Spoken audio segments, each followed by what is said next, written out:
Ini apa ya? Tadi ada ada berbuka ya, ada iftar, ada snack, ada dinner begitu. Ya, jadi ternyata Mm-mm, bisa beberapa kali makan gitu setelah berbuka itu. betul. Sebenarnya yang ingin saya tanyakan itu kan nggak tahu ya. Saya beberapa itu kan ada mazhab yang makannya langsung, ada mazhab yang makannya nanti setelah sholat begitu, sholat isya gitu. Nah, eh, kira-kira gimana Mbak untuk pengaturan jeda makan antara iftar, snack, tadi ada dinner dan lain sebagainya itu. Ya, terima kasih Mas Iqbal atas pertanyaan pertama ya. Jadi mungkin itu agak sedikit rancu ya, mohon maaf. Jadi sebenarnya iftar itu mungkin kita kenalnya takjil begitu ya, Mas Hmm. Iqbal ya. Jadi takjil dulu. Jadi kalau yang saya sarankan sebaiknya itu takjil dulu itu tadi untuk eh, mencegah kita hipoglikemi, jadi untuk meningkatkan gula darah dulu begitu ya. Jadi kemudian habis itu setelah itu sholat maghrib, kemudian makan malamnya ini setelah sholat maghrib sebelum sholat tarawih misalnya sebelum sholat tarawih. Jadi kita di situ eh, bisa makan yang full meal ya, kemudian bisa juga setelah full meal kemudian tarawih, habis itu makan malam lagi. Kalau misalnya tidak terbiasa dengan pattern seperti itu, maka porsinya bisa juga di-fullkan ketika sebelum sholat tarawih. Jadi kadang ada preferensi gitu ya, Mas Iqbal. Ada yang kemudian makan beratnya itu setelah eh, sholat tarawih gitu ya. Ada yang sebelum sholat tarawih itu justru makan beratnya selesaikan di situ. Nanti setelah tarawih itu hanya snacking saja gitu. Jadi ini sebenarnya tergantung dari kebiasaan masing-masing begitu ya seperti apa. Tapi kalau yang umum yang kita sarankan sebaiknya eh, setelah takjil, kemudian sholat maghrib, kemudian makan full meal dulu, baru sholat tarawih, dan kemudian nanti makan lagi gitu. Tapi dalam jumlah yang tidak sebanyak seperti yang makan besar sebelum sholat tarawih tadi gitu dengan pembagian porsi yang tadi seperti saya contohkan gitu. Tapi kembali lagi karena diet itu kan sebenarnya sangat ini ya individual gitu ya. Jadi bisa jadi berbeda-beda gitu patternnya gitu. Kuncinya sebenarnya memenuhi kebutuhan dalam satu hari tadi seperti itu. Baik, jadi bisa yang setelah eh, sholat tarawih pun bisa ya, jadi yang sebelum pun bisa sesuai dengan polanya masing-masing dan tadi Betul. poin kecukupan kebutuhan gizinya. Nah, Mm-mm. ya, saya lempar ke ini, Mbak. Ini udah ada beberapa pertanyaan ini. Yang pertama dari Budia. Contoh, nah ini yang agar lebih mudah menghitungnya mungkin ada apa, Mbak? Maksudnya rujukan ya. Karena Betul. beberapa kali mungkin saya juga melihat mungkin di Kemenkes ya mengeluarkan kan pedoman bagaimana seporsi itu gitu. Atau ada nggak Mm-mm. rujukannya kemana? Kalau aplikasi, terima kasih Mbak Diah atas pertanyaannya. Jadi kebetulan kami dulu di Indonesia, ya Mas Iqbal pernah bikin aplikasi, bisa dicari di Google Store, Play Store, itu namanya Diet Duket. Jadi di Diet Duket itu kita bisa setting dari awal Mas Iqbal. Jadi kita bisa memasukkan data kita ya, misalnya berat badan, tinggi badan, jenis kelamin dan usia. Secara otomatis dia akan menghitung kebutuhan energi kita dalam satu hari yang real ya, berdasarkan memang kondisi kita. Jadi tidak berdasarkan angka kecukupan gizi. Kemudian bisa langsung juga di situ kita membuat meal plan. Itu misalnya nanti sore apa, kemudian takjilnya apa, kemudian makan malamnya apa. Nah, dari situ otomatis nanti akan keluar berapa energi yang dari rencana yang kita akan konsumsi itu. Bisa juga sebaliknya jadi dietary ini ya kayak kayak diary diet gitu. Jadi kita bisa masukkan apa saja yang kita konsumsi, nanti secara otomatis aplikasinya akan menghitung konsumsi kita berapa banyak.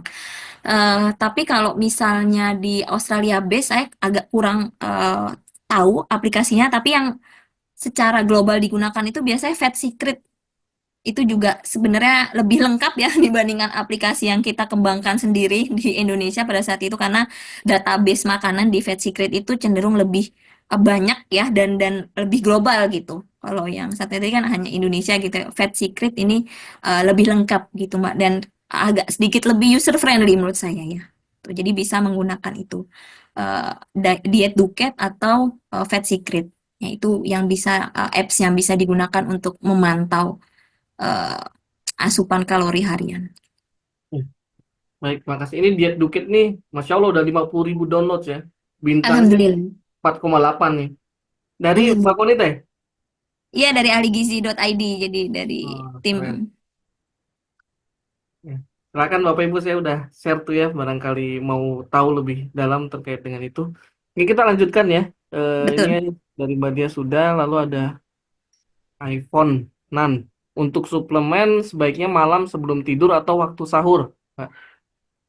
Baik, kalau untuk suplemen sebaiknya malam hari saja, setelah makan atau sebelum tidur, untuk optimalisasi absorpsinya, ya. Jadi supaya lebih optimal absorpsi zat gizi mikro yang ada di dalam suplemen tersebut, gitu ya. Dan juga mengurangi mual juga sebenarnya, karena ada beberapa suplemen itu yang bisa membuat mual ya, kayak suplemen zat besi itu ya saya sangat membuat mual begitu ya. Jadi eh, lebih baik dikonsumsinya malam hari setelah makan atau sebelum tidur, dan juga diperhatikan makanan yang dikonsumsi berbarengan dengan itu, Bapak Ibu. Jadi karena ada beberapa ya, misalnya konsumsi zat besi ya, seperti contohnya tadi itu sebaiknya tidak dikonsumsi sama berbarengan dengan susu. Karena zat besi dengan kalsium yang ada di dalam susu itu dia antagonis bekerjanya. Jadi nanti rebutan zat besi yang masuk atau kalsium yang masuk gitu ya. Jadi berebutan.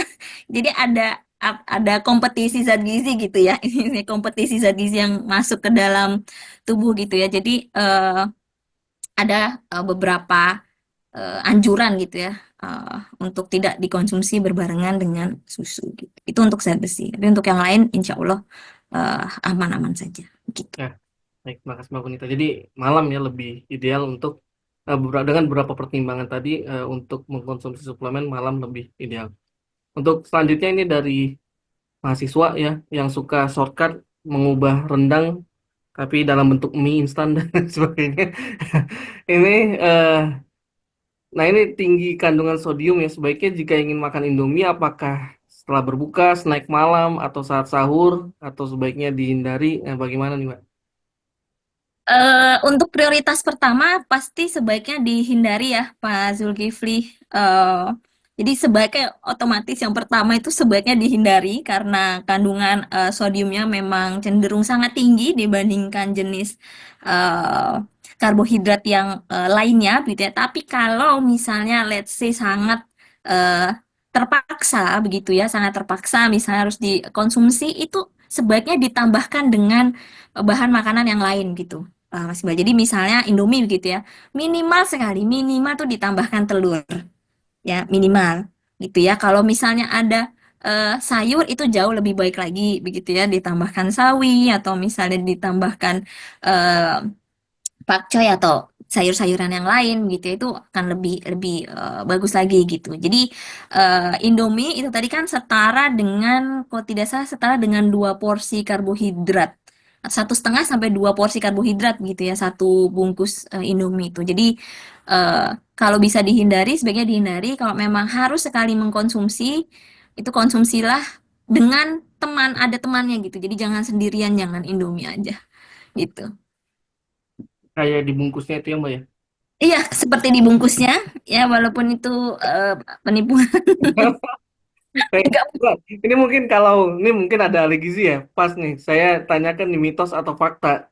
Katanya Indomie Indonesia lebih asin, Mbak, atau mie instan di Indonesia lebih asin. Eh, Perhatikan nggak isu-isu kayak gitu? Iya, iya, betul. Hmm, Karena gimana? gini, Mas Iqbal, karena ketika Indomie gitu ya, misalnya masuk Australia gitu ya, dia akan menyesuaikan badan POM-nya Australia gitu. Jadi setiap negara itu kan punya badan POM, punya aturan tersendiri, berapa sih batasan natrium untuk misalnya eh, makanan kemasan gitu ya.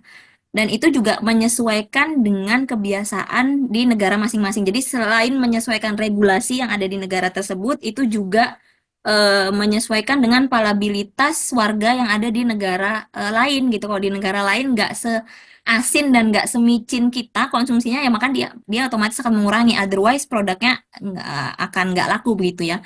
Saya kemarin terakhir dengar-dengar itu juga beberapa Indomie, mungkin beberapa produk Indomie itu akan ditarik dari Australia. Salah satu alasannya karena kandungan sodiumnya yang sangat tinggi gitu. Jadi mereka perlu reformulasi untuk supaya menurunkan kandungan sodiumnya gitu. Tapi sedih kalau ditarik ya dari Australia, agak sedih. Baik, terima kasih Mbak. Jadi ini Bapak Ibu juga jangan karena kurang asin ditambahin garam lagi. Ini kelakuan nih orang-orang karena kurang asin katanya mie instannya jadi tambahin garam lagi malah malah tambah gak bener. Nah ini ada lagi Mbak mungkin selanjutnya. Apakah benar makan daging bisa tahan lama tidak cepat lapar?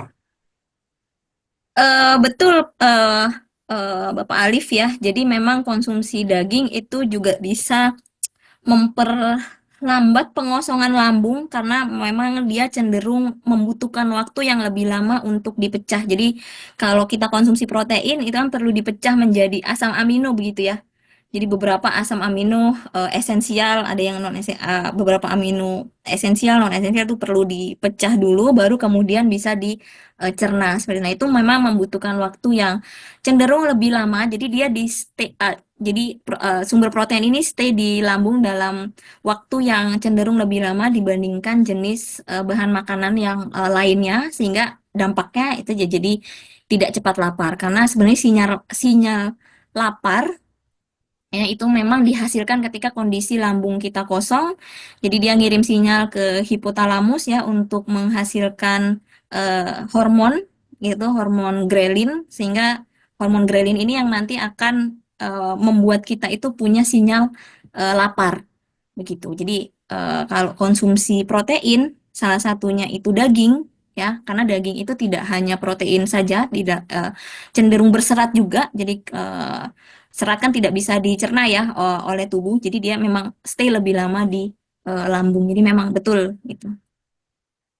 Ya, baik, makasih. Jadi sangat disarankan juga ya Mbak ya tadi untuk dikonsumsi saat sahur ya Betul. daging ini. Selanjutnya dari Pak Alaik ini terkait dengan konsumsi air, Mbak. Mungkin ini juga nih ada mitos ya, 8 gelas atau 8 liter. Nah, ini yang sering juga nih di masyarakat ini dan juga mungkin takarannya serta kapan waktu yang cocok gitu, Pak. Ya, jadi yang lebih tepat itu 8 gelas ya, Mas Iqbal. Kalau 8 liter itu terlalu banyak sekali. 8 gelas saja itu sebenarnya sudah sangat beberapa banyak orang yang sulit memenuhi itu begitu ya. 2 liter sebenarnya dalam satu hari atau 8 gelas itu setara dengan 2 liter. Kalau untuk beberapa yang ada aktivitas lebih itu bisa konsumsi sampai sebenarnya 2,5 liter gitu ya. Tips untuk mengkonsumsi air, terutama air putih sesuai pertanyaannya, sebenarnya pada saat sahur ya, jadi bangun tidur itu sebelum makan itu diupayakan minum 1 gelas dulu, jadi sebelum makan. Itu udah 1 gelas, nanti kemudian pada saat makan itu disarankan tidak makan minum gitu ya. Jadi makan full baru setelah makan baru minum lagi sekitar 1 gelas. Kemudian biasanya mendekati imsak itu bisa 1 gelas lagi. Jadi totalnya sudah 3 gelas itu untuk sahur gitu ya. Itu sebenarnya sudah cukup untuk menjaga kadar air yang ada di dalam tubuh begitu ya. Kalaupun misalnya sangat sulit ya Bapak Ibu untuk misalnya mengkonsumsi air begitu ya, maka pada saat sahur itu bisa diupayakan makanan-makanannya itu yang berkuah gitu. Jadi bisa bisa bisa sop atau misalnya bisa soto gitu ya atau sayur bening gitu ya yang gampang-gampang mungkin ya. Kok soto kayaknya nggak berat mas sahur-sahur masak soto. Jadi yang menu-menu yang berkuah gitu. Sebenarnya itu kan juga menambah asupan cairan juga kan dari makanan. Itu juga bisa menjadi salah satu eh, upaya gitu. Kalau misalnya berkaitan dengan lupa, itu memang harus ada remindernya begitu ya Bapak. Jadi bisa dibuat reminder di HP atau mungkin di kulkas gitu ya, bikin checklist udah berapa gelas mengkonsumsi atau dengan bantuan keluarga, anggota keluarga yang lain dan sebagainya gitu. Itu memang Ya, baik, upaya. makasih, Mas. Ini pertanyaan selanjutnya dari Bu Okti mirip-mirip nih terkait dengan karena di beberapa ini Mbak kita ada ini ya yang suka bebersih mungkin tapi sampai 4 jam gitu. Ini jadi beberapa kelompok ini kata-kata Mbak Okti apakah ada tip khusus gitu sehingga bisa lebih kuat gitu. Ya, tadi mungkin nyambung juga dengan minum tadi ternyata bisa lebih dari 8 gelas ya Mbak ya kalau misalnya memang kebutuhannya lebih. Ya, bisa lebih dari 8 gelas sebenarnya, bisa sampai 10 sampai 12 gelas gitu ya dalam satu hari. Tapi memang Mas Iqbal, kadang konsumsi cairan yang berlebihan di satu kali makan itu juga kadang membuat kenyang ya. Tapi kenyang air gitu. Jadi kalau kenyang air nanti kita misalnya berkemih itu udah kosong lagi kan lambungnya begitu. Jadi memang timing itu juga perlu, dalam artian jangan minum banyak kayak sekali waktu. Mungkin tadi ada timingnya misalnya pas bangun tidur, atau misalnya kalau ada sholat tahajud dulu ya, dari sebelum sahur itu juga coba minum dulu 1 gelas, nanti dijeda lagi 1 gelas dan sebagainya. Nah, kalau misalnya yang kerja kasual menuntut aktivitas fisik yang satset selama beberapa jam, kalau nggak minum berkunang-kunang, ini juga bisa disiasati dengan ya menambah dari yang biasanya, Bu Okti. Jadi misalnya puasa yang sebelumnya itu kira-kira kayak waktu sahur cuman minum 2 gelas air, itu ini ya kurang, itu bisa ditambah 1 gelas lagi, dan juga mengeliminasi tadi yang minuman berkafein, sama mengeliminasi yang asin-asin gitu, baik itu dari snack ataupun dari makanan utama. Sebenarnya itu kan kandungan natrium itu kan tidak hanya dari garam ya, Mas Iqbal, tapi misalnya dari garam, kemudian kecap, kemudian secara alami protein hewani seperti daging merah itu kandungan natriumnya itu juga lebih besar gitu dibandingkan jenis bahan makanan lain. Jadi kalau misalnya ya, let's say uh, menu sahurnya udah daging nih. Jadi kalau bisa jangan ada menu-menu lain yang juga tinggi natrium gitu. Jadi misalnya jangan daging gitu ya, oh, jangan dikecapin gitu. Karena itu natriumnya udah tinggi, terus ditambah kecapnya juga tinggi natrium juga, jadi double gitu. Makanya dia pelepasan airnya itu jadi lebih cepat gitu dibandingkan yang konsumsi natriumnya itu lebih bisa dibatasi. Jadi kayak mungkin juga sedikit mensiasatinya butuh berkreasi dengan menu-menu yang dikonsumsi itu. Atau misalnya makanan lain yang juga sebenarnya tinggi natrium tapi mungkin kurang disadari itu sebenarnya roti. Mas Iqbal, jadi roti itu juga salah satu makanan dengan sumber natrium yang tinggi. Jadi misalnya udah daging, terus roti ya, gitu. Jadi kalau misalnya pengen makan roti, maka proteinnya pilih yang cenderung lebih rendah kandungan natriumnya, misalnya yang daging putih ya, kayak misalnya ayam, itu. Jadi itu apa modifikasi menu atau pemilihan bahan makanan itu yang mix and match supaya nggak tinggi natrium nanti tinggi natrium semua gitu. Jadi itu juga jadi salah satu tips yang bisa dilakukan gitu. Ya, makasih. Ini Mbak Okti ya dan teman-teman semua. Ini ada tipsnya tadi yang menambah natrium dan minumnya dicukupkan saat sahur nanti terutama. Nah, ini pertanyaan selanjutnya, Mbak, sorry, yang terkait roti itu kan ada tuh yang grain dan lain sebagainya.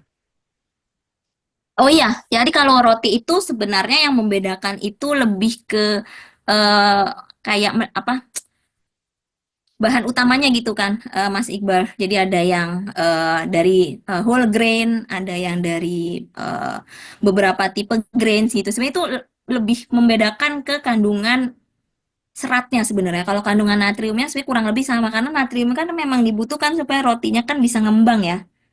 Itu jadi memang dalam prosesnya itu memang membutuhkan natrium, tapi kalau ya perbedaan itu hanya perbedaan di kadar seratnya. Jadi kalau misalnya memang pingin yang tadi ya yang unrefined karbohidrat yang lebih tinggi seratnya dan secara ini juga lebih sehat, itu bisa pilih yang memang yang lebih yang whole grain ya.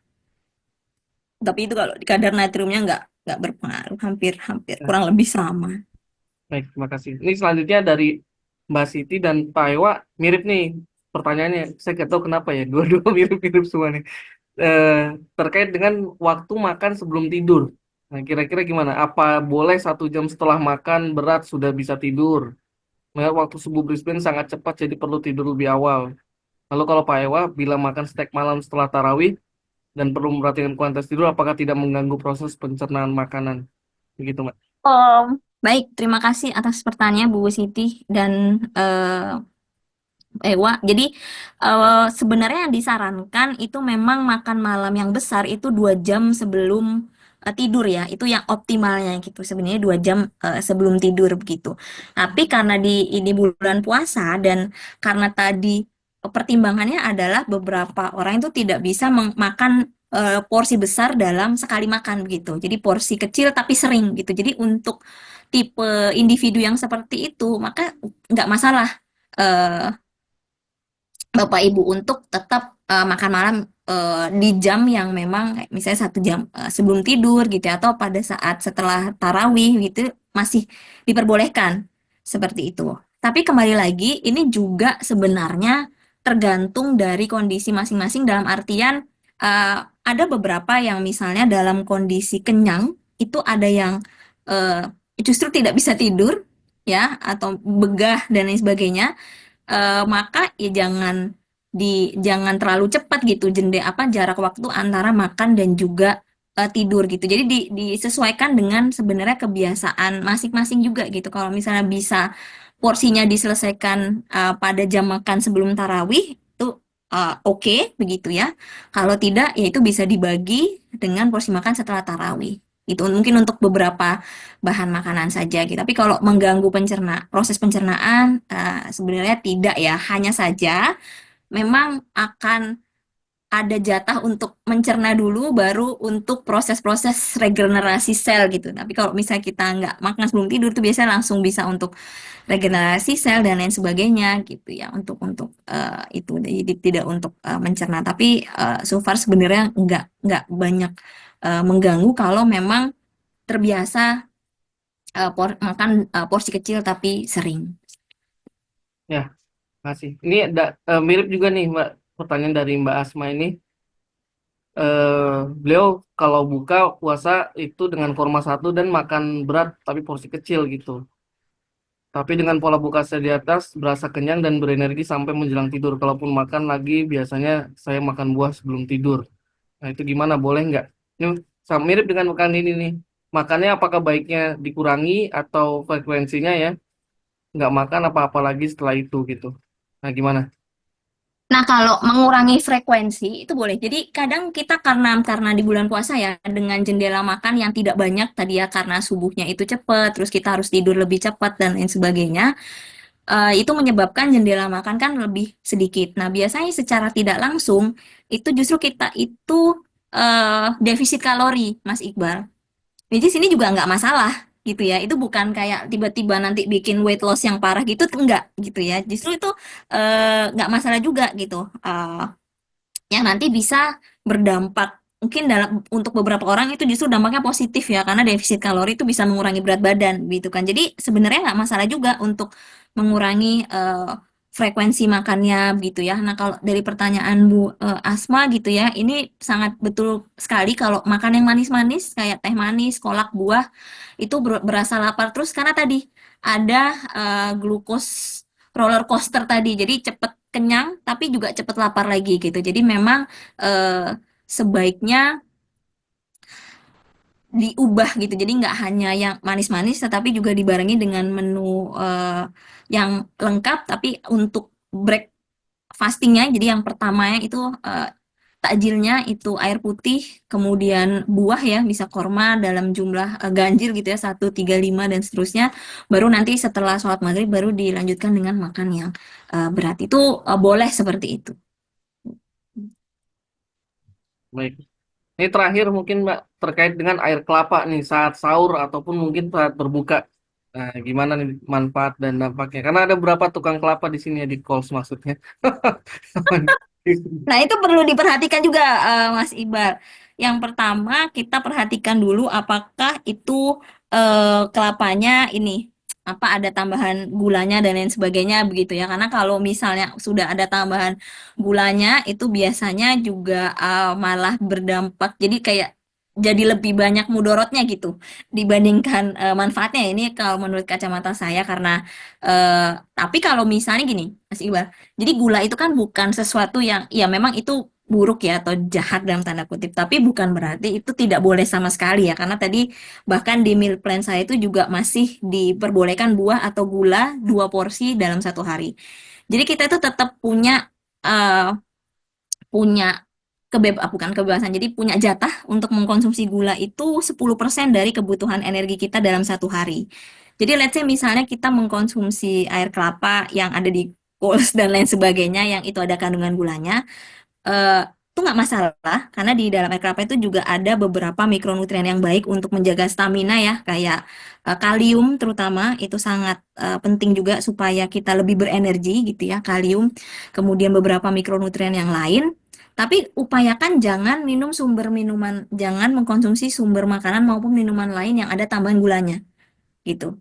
Karena udah diisi dengan ini, slotnya itu udah diambil gitu. Tapi kalau misalnya itu murni air kelapa itu juga sangat baik ya, karena itu ada cairannya, kemudian tadi ada mineral kalium yang sangat penting juga untuk menjaga stamina, kemudian menjaga keseimbangan cairan di dalam tubuh ya. Ada peran kalium, natrium sama eh, natrium kalium terutama itu untuk menjaga keseimbangan cairan yang ada di dalam tubuh. Jadi juga baik untuk dikonsumsi sebenarnya air kelapa itu. Ya, Jadi bisa menjaga stamina. Pada individu yang bekerja fisik itu boleh dicoba ya, seperti itu. ya. Jadi bagus air kelapa karena ada kalium, tapi jangan lupa apakah ada gula atau tidak gitu. Kalau ada gula ya perhatikan ya konsumsinya. Ya, Ada lagi juga satu yang kayak madu mbak gimana nih? sama madu juga madu murni atau madunya sudah ada tambahan gulanya gitu karena ya memang di zaman sekarang ini kita tidak bisa menghindarkan dari kadang agak susah menghindarkan dari gula juga ya Mas. Jadi boleh madu ini digunakan gitu ya dengan catatan kita lihat ini ada nggak tambahan gula dan lain sebagainya gitu. Jadi bisa gula juga disubstitusi begitu ya dengan madu walaupun madu juga sebenarnya mengandung gula juga gitu. Jadi kalau disubstitusi boleh. Tapi yang misalnya kurang disarankan tuh juga sudah konsumsi gula tapi juga madu juga gitu. Jadi untuk substitusi boleh tapi juga tetap dalam jumlah yang reasonable ya. Jadi kayak 1 sampai 2 sendok makan. Mbak Uti. Gitu. Malam nih menarik ya ternyata ya. Kajian ini kan ini mungkin bisa diagendakan lagi ISP ke depannya bagaimana mengkaji ritual keagamaan dan apa ya kajian keislaman ini berdasarkan perspektif sains begitu ya. Ini menarik ya, kali integrasi antara keislaman dan eh, keilmuan gitu ya. Kami aturkan terima kasih ya jazakillah khairan kasiron pada Mbak Konita yang telah berbagi ilmunya. Insya Allah semoga kita menjadi hamba yang menjadi apa yang bisa mengamalkan lah ya ilmu yang sudah kita pelajari pada malam hari ini. Mungkin sedikit setelah ini ada prosesi penyerahan sertifikat yang akan diserahkan oleh Pak Denny kepada Mbak Konita. Ini Mbak Konita ini FPI juga dosen ilmu gizi di Unair ya, Airlangga begitu. Jadi karena dosen sertifikat penting. Enggak ya. Nggak Silakan. ada Ya. Siapa panitia ini untuk menyerahkan sertifikatnya? Teknis gimana ya, Mas? Oh, oke, ya. Ya, Baik. berikut Certificate of Appreciation untuk Mbak Konita ya. Kami aturkan terima kasih. Mungkin eh, dari saya juga ya, ada sedikit info bagi teman-teman semua. Puasa wajib bagi orang yang beriman. Dengan puasa kita menambah takwa. Mari hadir kegiatan ISB Sambut Ramadan tanggal 22 di Guyat Park, Saint Lucia. Ya. Mungkin kalau sudah tidak ada lagi, saya cukup akhiri makan gorengan minum es lasih. Cukup sekian. Mohon maaf dan terima kasih. ke Mari kita tutup Cakep, dengan Pak Iqbal. doa kafaratul majlis. Subhanakallahumma wa bihamdika asyhadu an la ilaha illa anta astaghfiruka wa atubu ilaik. Bisa billahi bisa bilhaq wa astabiqul khairat. Assalamualaikum warahmatullahi wabarakatuh.